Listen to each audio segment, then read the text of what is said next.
So this is the first time I've ever done this, but um, if you haven't seen this interview between Graham Bensinger, I think I'm pronouncing that right, and Dale Earnhardt Jr., it is pretty dang good. It's on YouTube.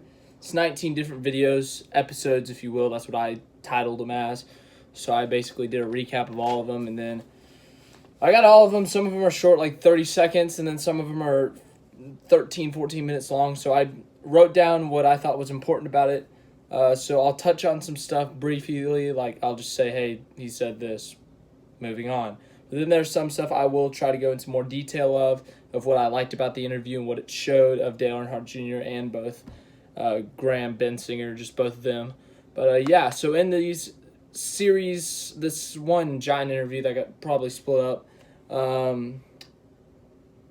Bensinger was asking Jr., he was asking him about his career, his family, Dale Earnhardt Sr., his relationship with his father, obviously the passing of his father, the Pepsi 400 that year at the race after, DEI, how it went on after that, his relationship with his sister, Kelly, relationship with his wife, Amy, and just a lot of stuff about the concussions as well. So it's a lot of details, but it was a really good interview. I highly suggest you do go and watch that if you can.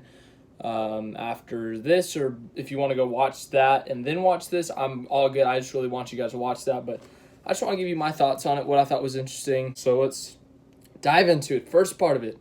So they're talking about Dale Earnhardt Jr.'s concussions. I don't have Dale Earnhardt Jr. here, just going to let you know, but I do have an Exalta hat, and that used to be a sponsor for a little bit, so close enough.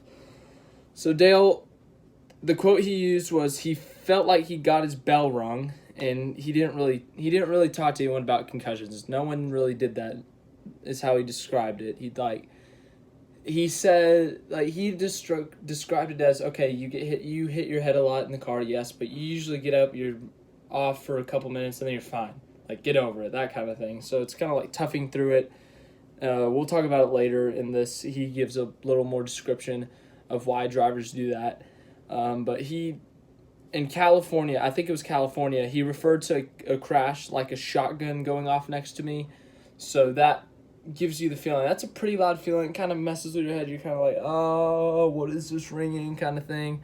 So, like, it was messing with his head. His head hurt. It was just bad for him, ringing. He said standing up straight hurt his head. Like, just standing up would hurt him. Like, he couldn't stand up straight. It was that bad. So that was just like concussion symptoms he was having. And then go back to Kansas, I think it was 2012. I don't know if it was a practice run or what, but he went into turn one, full speed, 190 miles an hour, and blows the tire, hits the wall. And this is 2012, so this is when he starts to sit out races and stuff. He hit that wall at 190 miles an hour. He said this was the crash that made him more vulnerable during wrecks, which made his head worse. Because I think it is that, like, if you get a concussion, you're more vulnerable to more or something. But he said this was the wreck that started it all and eventually ended my career, something like that. So he was having all these symptoms. He was eventually got nauseous. He was dizzy, room spinning, all the concussion symptoms. And he said he started to get anxious. And when you get anxious, anxiety, it kind of builds up he said it doubles, triples your symptoms, and it makes it so much worse than it actually is. So when you get anxiety during a concussion, it makes it much worse. So he was feeling like crap. They went to eat out right after this practice session, I guess. And he was terrible, got nauseous, went and laid down in a limo. He was not having a good time. Let's just say it that way. 4 weeks later, he felt fine. He was like, all right, I'm feeling better. This is the best I've felt since before the Kansas incident. And so the next race, Talladega. So he's describing to Bensinger what Talladega is. He's like, hey, this is kind of a crap fest. It's a big crash. He said there's an 80% chance of you crashing. That's what he told Bensinger. And so he talked about that. But the wreck on the last lap, there was like a 30-car pileup. He's like, yeah, it wasn't bad. I was just kind of boxed in, just a normal wreck, just boxed in between cars. Guys hit me in the rear. Guys pinned against the wall, guys pinned against me. And he said it wasn't bad until he spun out and Bobby Labonte hit him in the left rear and he started spinning out and stuff. He said that's when he hit his head again, and that's when it set it off. The symptoms came back. He had new symptoms, like he was getting short-tempered, angry. He ranted after the race, post-race. He almost got fined for it, for renting after he was just venting out all his frustrations. He's like, I don't even know why we come to these tracks just to wreck, and that's basically the first video of it. So that's the beginning of the concussions, basically. So on to the second video, second episode, whatever you want to call it. I'll probably call them episodes. But yeah, this is going to be a long video if you couldn't tell. He says the worst feeling is like he felt like he was drunk or something. He's just like, something like that, you know. But when asked why he didn't tell anyone, he said it was out of hopes it would go away. Obviously, he was thinking, it's fine. I'll be fine in a day. I just need to sleep on it. And he also had fear, obviously. Fear that they could cost him his job. Fear that it could... Just fear, What if it's something worse? What if it could kill me? Something like that. And so the Bensinger asked Amy Earnhardt is Dale Earnhardt Jr.'s wife, how she felt about him hiding it. She said she was angry and annoyed because of the severity of it. Obviously, concussions are not something to mess with, as we've learned over the years with CTE and many head injuries that have affected people later in life. She said she was also relieved because she knew something was wrong with him during this time, but she wasn't sure what it was. But now that she knew it was a head injury, she knew, okay, it's out in the open. I know what it is now. Now we can talk about it. We can fix it. We can go get it over with. Like, there's no more hiding it. There's no more questioning and blah, blah, blah, blah, blah. So that's her on it. A quick thing on her. And then Dale, he kept notes on his phone and kept notes over how he felt, what was going on, the symptoms and stuff, out of fear that what if something happens to him? What if he loses his memory? What if he does die? What if something happens to him he can't remember what happens? He has all these notes so they can go back and look and say, hey, he was having this and this and this throughout this period of time. Now we know what was wrong with him. So he kind of had fear that people might just think he just dropped off the edge out of nowhere and lost his mind, but, that didn't happen. He said just driving down the road, not like in a car, like a race car, like just driving down Main Street or something. That he just looking at the signs, seeing cars go by, just messed with his head, messed with his eyes. It was just wacky. And so moving on to episode 3, Martinsville, I think it was 27. He said this year, so I'm assuming that was 2017. He said, I've had no recent symptoms, and he had felt nauseous just out of nowhere. He's just standing on pit road 25 feet away from the track, cars going by, and he's like, I got nauseous, I started getting a little anxious, and he's like, here's one of the best quotes I think he had about it. He said, it's not like it comes in like a cold or something, or a flu, something like that. It doesn't come in, you hit a brick wall, and it's like, bam, something's wrong with me. That's literally what he said. He said, it's not like you hit a wall, boom, I'm messed up. That's what he said. So that's what that is, and it's true. Like, you hit your head pretty hard, you're not going to be, I'm already messed up. It's going to slowly get worse, I think. But he also feared that it would come back, so that was a fear there. He was also concerned for what it means when he gets older. Obviously, as we've seen, as I said earlier, CTE, he wasn't sure if it was going to mess him up, if it was going to make him go crazy, if it was going to mess with his brain. But yeah, so he also said, here's another quote from him, I can't stop myself from reading about other people's experiences. He would obviously go online, just look up other people with concussions, see how they got through it, see what happened to them. He was obviously very paranoid about the situation, wanted to know what was happening. So he did go and research it, obviously. He also said that he wanted to be equipped with the knowledge. So obviously knowing what happens to people, knowing what concussion is, how severe it can be, all that stuff. Bensinger eventually asked him, he said, hey, how many concussions do you think you had? And he said, I think I've had 20 to 25 concussions. And he said, how many did NASCAR know about? And I think he said just the ones that took him out. I think those are the only ones. But he knows, he was talking about if NASCAR could do anything. He says, I think for what NASCAR knows, they're doing a great job at protecting the drivers because all these drivers are protecting it because he said that drivers are their own worst enemy because they want to keep driving, they want to keep racing, and they want to keep their job and not anyone know. They want to keep racing, they want to keep their job. Obviously, let's say someone that's job is on the line, they get in a wreck, they got some concussion symptoms, and they're not feeling it that next week. You think a guy with the job on his line is going to be like, I need to sit out a week, I'm not feeling good. No, he's going to be like, I'm fine, let's go race. I want to keep my job, I want to keep my ride, let's keep racing. So he's like, people are going to hide it. The drivers are their worst enemy because they don't want to lose their job, they don't want to lose time on the track, that kind of stuff. So that was very interesting for him to say that, saying that the drivers are their worst enemy.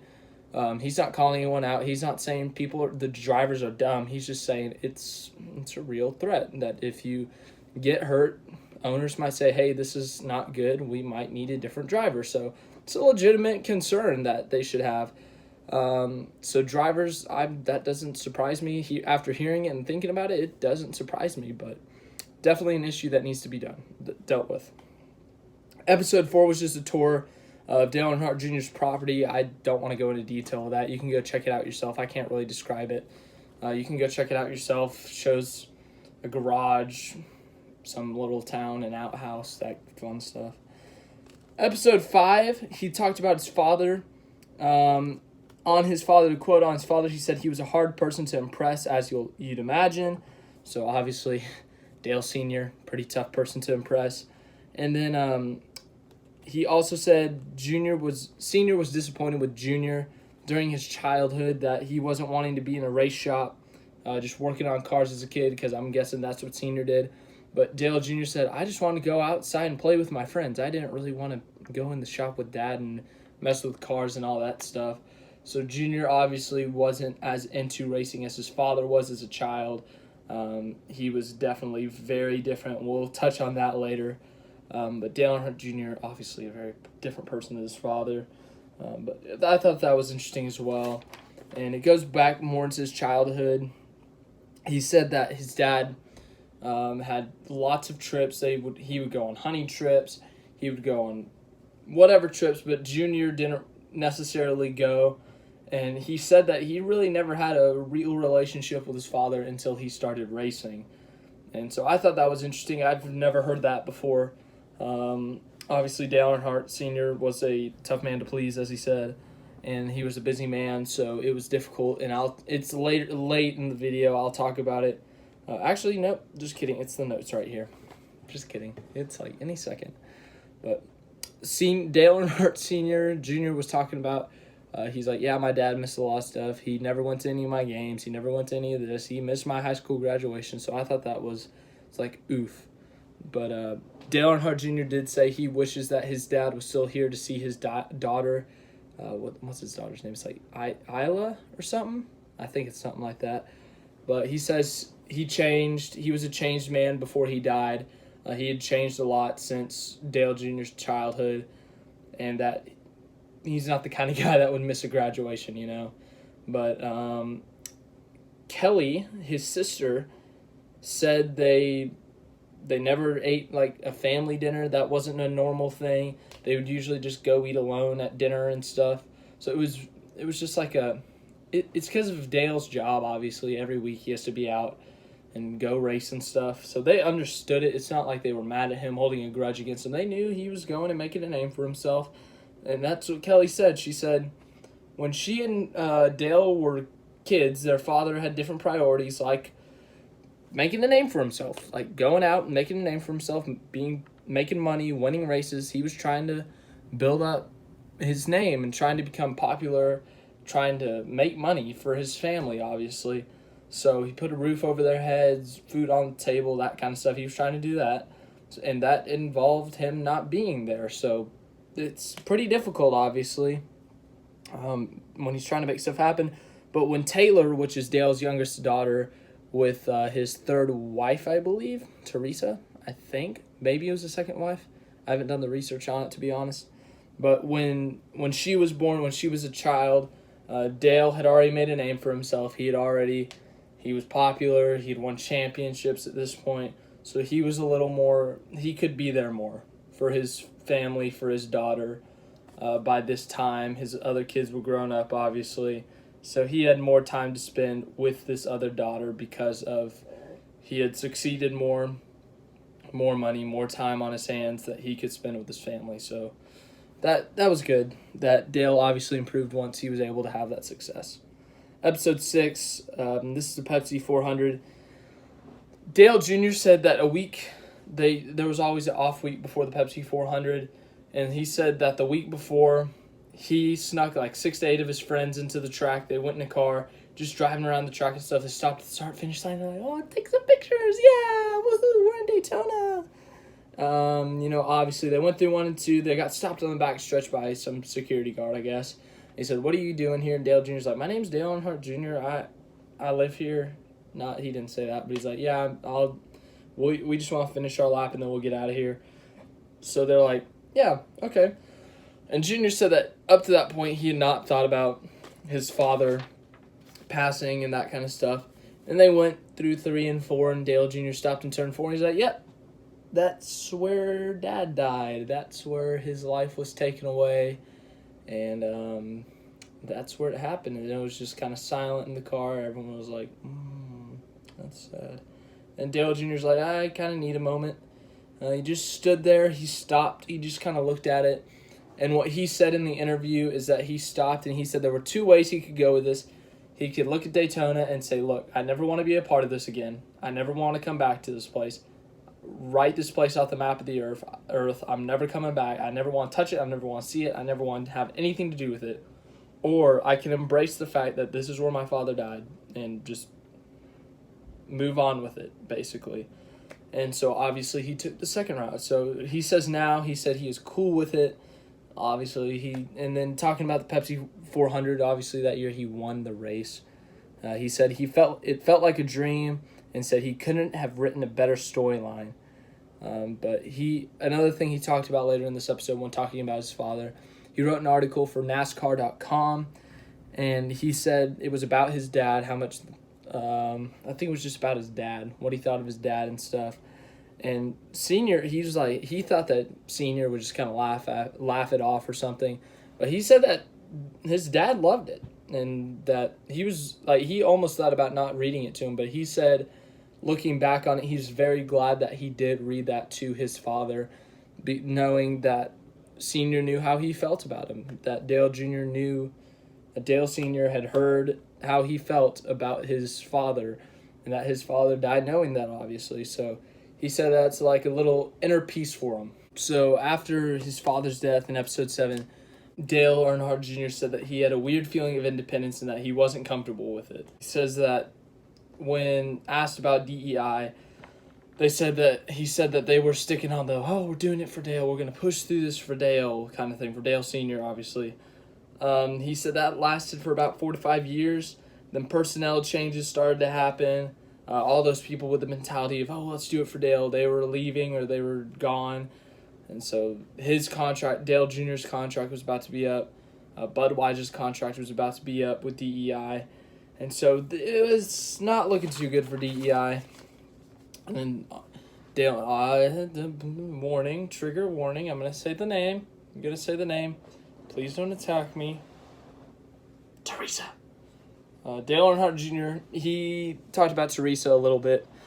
Obviously hated by a lot of NASCAR fans. He said it wasn't all warm and fuzzy, but that was okay, referring to his relationship with her. So obviously wasn't warm and fuzzy. That's obvious. I mean, she sued her stepsons for his name.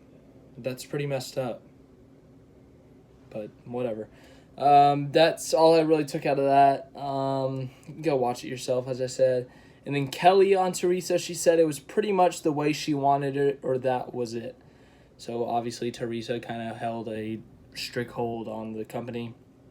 And then Kelly on the leave. I'm guessing that means my notes are a mess. I'm sorry, but I'm assuming that was on the leave. Yeah, her and Dale leaving DEI. The exact quote is, "It was hard trying to decide you're leaving the family business knowing that's what your dad built the business for." So Dale Sr. obviously had built Dale Earnhardt Incorporated for his children to race in, for his children to manage, to run, to make money off of. He had made this for the kids, for them, for when he was gone, for when he had stepped away. This was them. This was for them and their futures, obviously. So, obviously for them, it was very tough to step away from something their father had given them, and their father, obviously, with the tragic passing, it was very difficult to step away from. Episode 8, we get into some more happy talk. Here we go, happy talk, yay. It's about Dale Earnhardt Jr. and his now wife, Amy, how they met. They met in a design meeting at Junior Motorsports, and this is the weirdest quote I've ever heard from a person about something, but about a relationship, but I'm just going to go with it. So, Amy Earnhardt, if you're listening, I'm not calling you weird, but okay, I'm saying this is a weird quote, but you did use the word weird, so it's okay. We had a weird connection from the beginning. I don't know what that means, but good for you. Yeah, cool. So Dale ended up tracing his lineage to, this is about the proposal, he traces his lineage to 10 generations before to Germany. So they went to the church where the family used to go, praise, worship, gospel, preach, whatever. And, Amy's just chilling. She's just chilling there. And then she turns around and Dale's all like, yay, hey, woman, marry me. I don't think that's the exact words he uses. She uses the exact words, but it's a long thing, so you can go look it up yourself. But they end up getting married. But Amy said, this is a little surprising. Amy said that she didn't think that they would get married because Dale Earnhardt Jr. was not exactly the biggest fan of marriage. I don't know if that was affected by his childhood, his father, multiple marriages, divorces, all that kind of stuff. I don't know what it was, but he wanted kids, but he didn't want to get married. She was like, you can have kids with me, but we got to be married for it. So then Dale was like, okay, fine, married, children, boom, yay. And then obviously Dale Earnhardt Jr., in a long line of racing, father was a racer, grandfather was a racer. If he has a son, racer, right? Wrong. Dale said he's fine with daughters, and if he has a son or daughter, here's a surpriser. Amy says that Dale will encourage a different profession than racing. That is a surpriser, yes, but I would say with Dale Earnhardt Jr.'s personality, what he's been through with racing, that doesn't surprise me. He has seen the death of his father in a racing car. He has had career-ending injuries and potentially down the line could be a life-threatening injury. So racing has done a toll on him. So that doesn't surprise me that he would want to push his kids away from racing. Obviously, if the kids get into racing, I wouldn't be surprised if he's like, you be you, kid. You can do whatever. But I don't think he's going to say, no, you are not allowed to race. I will not put you in a car. But at the same time, I don't think he's going to say, get in a car. So that's good for him. Good for the kid to let the kid make his decision, his or her decision on their lives. So I thought that was very interesting perspective on the future for his kids and stuff. And then episode 9. Okay, here's where I get lost. Somewhere in here, I miscounted, and I missed episode 11. So somewhere in here is episode 11. Or somewhere in here I miscounted the episodes, because I go from 10 to 12. So, sorry about that. Okay, moving on. Episode 9. Alright, Dale said, he was talking about therapy and stuff. Him and his wife do couples therapy. Her name is Jane, and he says that back when he was younger, he had problems. He had personal problems that he dealt with. First time he went to therapy was when he was 12. They'd been to therapy multiple times, or he had been to therapy multiple times, obviously after his father's death and stuff.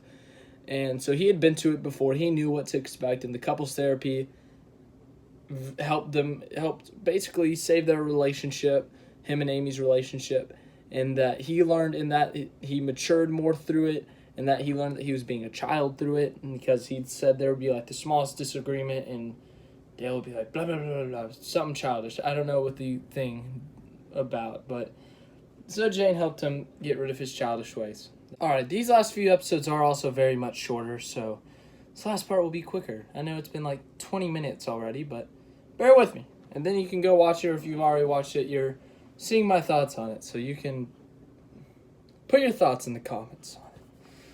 But Dale started feeling symptoms again in 2017, so he went to talk to Rick Hendrick, because Rick Hendrick was like, hey man, your contract's about to expire, the media is going to get all riled up about it, so I want to get this done now before the media can get all woo about it. So Rick's like, let's knock this out of the park, like, right now. And then Dale was like, look, dude, I'm not having fun anymore. I live in fear. I don't want to race anymore. And so Dale's recollection of the stories, he just kind of vented out. Rick said it got escalated, or not escalated, but like Dale started yelling and stuff. And Dale's like, I don't remember that, but it's whatever. But Dale just basically vented out all his frustrations and stuff. And then Rick's like, all right, go think about it. Go do what you need. And after California, Dale goes up to Rick and he's like, look, Ricky, look, I'm done. Here's my 2-week notice right there. Yeah. But anyways, he did say, I want to finish the contract. I want to finish 2017. I just don't want to get hurt. And I don't want something that could affect me down the road when I'm 60, 50, what have you. And Rick said, look, you do what's best for you, okay? If it's about your health, you do what's best for you. I'm just hoping we can still be friends outside of racing, that kind of thing. So he's like, look, you're great to have at the shop. You're great to have at the track. You're a great person to be around. And Dale said that made him feel all nice and mushy on the inside. So I think that's really cool, drivers and owners having that kind of relationship in NASCAR. Obviously, Dale Earnhardt Jr., Rick Hendrick had a nice relationship. Dale referred to him as a father figure. But that's really cool that drivers and owners can have that kind of relationship, that they don't have to be stubborn or anything about contracts and all that fun stuff, but that they can still just go out and hang out and just talk about life or whatever. So I think that's very cool, and that's very mature from Dale and Rick Hendrick. So here we go. Another quote. The only time I cried during the whole retirement mess was when Rick was around. And that's when he started to talk about Rick Hendrick, what he meant to him, what Rick Hendrick meant to Dale Jr., and how he was a father figure and all that stuff. And then Bensinger asked Amy, he said, yeah, so the speculations during retirement, they were looking at you. What are your thoughts? And she's like, yeah, obviously, I'm an easy target. We're newly married. I just got pregnant, and I'm an easy target because they think I forced Dale into retirement or whatever. And she's like, yeah, I got tough skin, so it's fine. But she turned social media off, whatever. But she was fine with it. She's like, yeah, I'm not a part of it, but whatever. It's him, his health. So she was not a part of it. Those who think it's Amy Earnhardt's fault, it was not her fault. So stop blaming her. Episode 12. I didn't learn how to... Okay, I'm sorry. Man, I'm a mess. So, referring back to earlier in his career, he was like, yeah, I was immature. I didn't do that much. Like he would slack and stuff in practice. All the drivers would be in their cars ready to go at the beginning of practice, pulling out early onto the pit road, and then Dale Jr. would be walking up, strolling up like, hey, what's up, guys?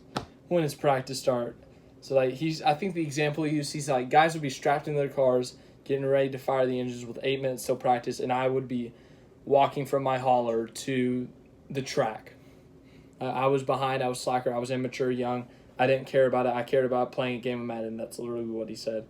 He said, I didn't learn how to be good at racing or something like that until I was at Hendrick, because he was around Jimmy Johnson, Jeff Gordon, Mark Martin, all those guys. And through those guys, he learned about accountability, responsibility, how to be a good racer, a good race car driver, and a good accountable person. He said Steve Letarte helped him. He's like, look, I want you here at this time, this place, to talk about this. And that's not a question. That's not an option. You're going to be there. And so Dale was like, I've never had anyone hold me accountable, but okay. So Letarte definitely helped him with that. And so they're still friends. They're in the booth now together. Good for them. Dale said he was ignorant as I said earlier, just him slacking and stuff. But episode 13, Bensinger asked him about attendance and rating. He's like, it's a sport dying, blah, blah, blah. He said, attendance and rating don't bother me. He thinks it'll cycle back around, that NASCAR's just in a little bit of a dip or whatever. He's like, we're not in a problem, basically. Last sheet. So he was having symptoms in 2016, and he's like, man, I'm going to get a sub. And someone's like, you need to call Rick Hendrick. You need to call your boss. And he calls Rick Hendrick, and he's like, hey, man, I think I'm going to get a sub. I don't feel too great. And Rick's like, listen here, Dale. You're going to call yourself to a doctor. That's what you're going to do. So here's about all the doctor-y stuff. So he thought he had vertigo at first. He went to the doctor. The doctor's like, yeah, you don't have vertigo. It's probably worse. So then he did this impact test on the computer. They make you remember words and stuff. They do a base test for when you're healthy or something in NASCAR. And then they're like, go to your doctor you went to in 2012. I think his name was like Mickey Collins or something. So he went there, and then they're like, look, you're messed up. They're like, look, you're getting anxiety too, which is like spiking the symptoms. So I'm going to put you on some medication that bumps down the anxiety. We're going to make you do these exercises that kind of help the symptoms spike up, and then you can get used to them and that kind of stuff. So that's that. No thoughts on that, really. I mean, that's just medical stuff. During concussions, Dale said that he never thought he'd need that much help. But Amy helped him through it, and that he said without Amy, he would have been suffering emotionally. He would have suffered a lot being alone. So he said that she saved him, basically, because he would have suffered beyond measure, just suffering those symptoms by himself. So that was, yeah. And then Amy said the most difficult part of that was Dale being super stubborn. Dale said that he's super proud of his career. You know, people call him overrated and stuff. I've been one of those people, I'll admit it. But he says that popularity and success don't necessarily go together. An example he used, he said, look at Jimmy Johnson. Jimmy Johnson's one of the most successful drivers of all time. He's never won a most popular award. He's gotten boos and stuff, whatever it may be. He said things that help popularity, obviously, personality, legacy, and then obviously a family name. He's like, yeah, my last name's Earnhardt. I'm pretty popular. So he's like, yeah, that helped my popularity. He said going into his career, he never assumed that he was going to win.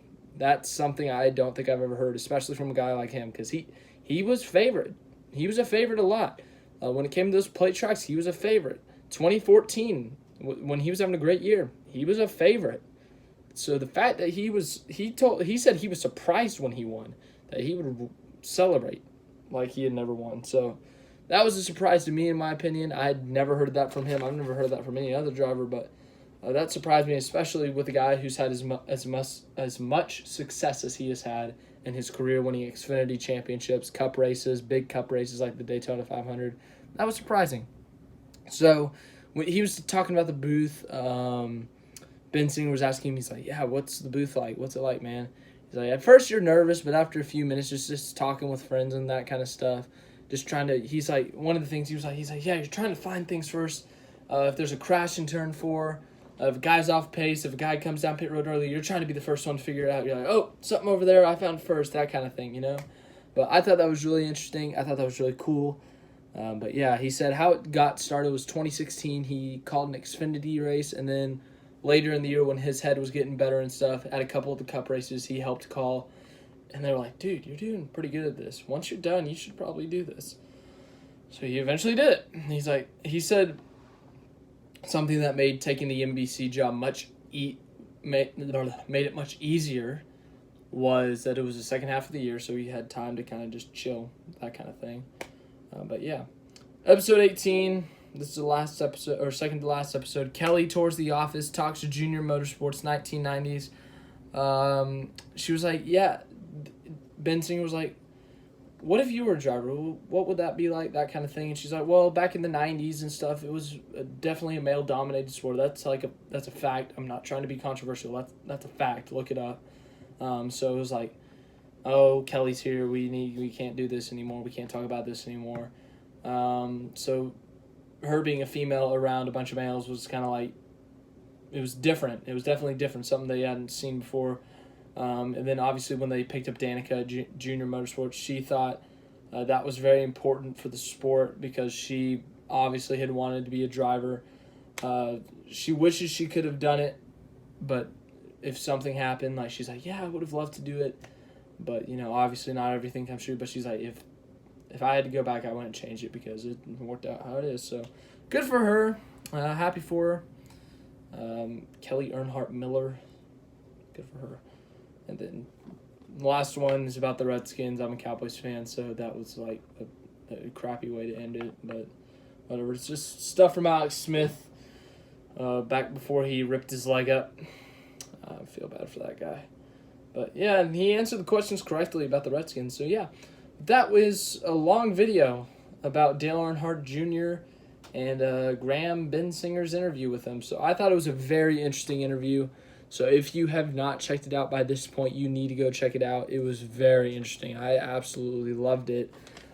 Every minute of it, it was so interesting. I learned a lot. I gained some respect for Junior. And something I loved about Bensinger is he's not one of those interviewers in the middle of your statement. He's like, throws out another question. He lets you talk. He lets you speak through your full detail. He has detailed questions, which gets out a lot of details, which is why some of these things are so long. And, he's a good guy. He's a funny guy. He asks questions, and he knows the right time to ask questions, too. It's like when you're talking about a topic and something else comes up, he waits for them to finish. He's like, what about this? So he's, like, adding on. So I thought he did really good at that. So shout out to him. Amazing interviewer. He also has a Danica Patrick series. I've seen part of it, but I definitely plan on checking that out. And if you haven't subscribed to his channel, you should. He's got some really good stuff, so you need to go check that out. But Dale Earnhardt Jr., obviously, he's doing better now. Child, wife, NBC broadcaster. Pretty good life for him. Hopefully those head injuries don't hurt him down the road. I'm really hoping that he can be fully healthy, fully functional for the rest of his life, and that his brain does not have any issues. That's obviously a very serious condition, and if you have head issues, you need to go get it checked out. It's nothing to mess with, obviously. But, yeah. Thanks for watching this video. I really hope you liked it. I know it was a really long video, guys, but I thought it was so good. I was like, there's no way I can't make a video on this. It was that good. It was really good. So shout out to Junior, Bensinger, Amy, Kelly. They did a tremendous job answering questions, and Bensinger did a great job executing, asking questions, letting them speak, letting them finish their thoughts. So if you have not checked that out, please go check that out. I'll put the playlist up here or the video or something up here so you can go check it out. And then obviously subscribe. You guys know by now. Click on my face. Make me happy. Thanks for watching.